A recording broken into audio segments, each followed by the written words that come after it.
Like and subscribe and click the bell icon to get new video updates. Can the rejuvenated Dragons trouble the seemingly unstoppable Melbourne Storm? 3 straight wins have St George Illawarra on the cusp of the top 8, with the club finding its resilience in recent weeks, but it will take more than a stout heart and a winning attitude if they to stop the Melbourne Storm juggernaut on Sunday. The Dragons' 12-6 win over the Tigers on Sunday, like their victories over the Roosters on Anzac Day and the Knights on Easter Sunday, have breathed life into the joint venture's season. But with the Storm running in outrageous amounts of points in recent weeks, Anthony Griffin's side will need to step it up another gear if they to trouble the Victorians and prove they got what it takes to hang with the NRL's superpowers. They the benchmark of the competition and they blowing sides off the park.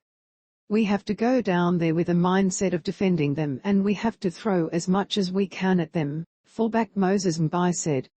I wish I knew why they were so good. I don't know.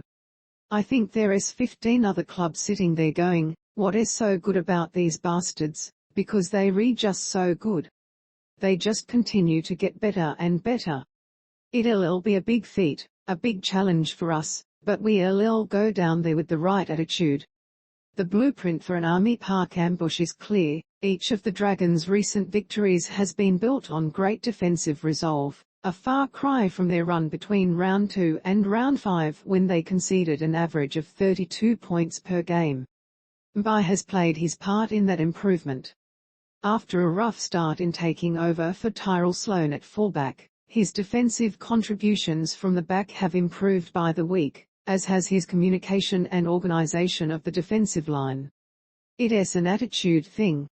It's a cliché that defence is an attitude, but that proves that point. We have a really good system in place, but I don't think it's too different to a lot of other teams, Mbye said. It's the mindest we to execute that defensive plan. From the back I get to sit back and watch it from the best seat in the house. It feels comfortable. We turning teams away and absorbing a lot of shots. We've built a lot of momentum over the last couple of weeks. If the Dragons are to muzzle a blistering Melbourne attack that has averaged 45.6 points per match over the past 5 weeks, they'll not only have to replicate the efforts of recent weeks, but exceed them. It would take a brave punter to take the heavy underdogs to claim their first win in Melbourne since 1999, and the Dragons themselves conceded their win over the Tigers was short on style points, but the narrow victory did show how far this team has come in a few short weeks. Read more. The win over the Roosters on Anzac Day was perhaps the club's best under Anthony Griffin, and backing up from that high was always going to be a tall order. That is where the structures are important. Structures give you a great guideline to follow.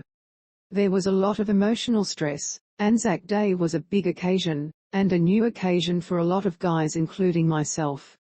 It was draining, Mbye said. You couple that with a short turnaround and it is quite a taxing experience. We got away with it because we gritted our way through the game plan. We weren't classy, we weren't flash at all, but we were gritty, we worked hard and we fought hard. This win was important because of how the Tigers are playing.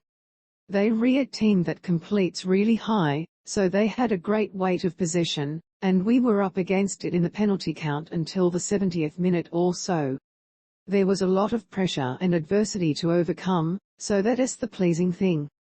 The Dragons have struggled against the Storm in recent years, having last beaten a full-strength Melbourne side in 2018. However, they performed credibly in their sole match against the other main premiership contenders this season. Their 20-16 loss to Penrith in round 2 is the Panthers' narrowest win of 2022 thus far.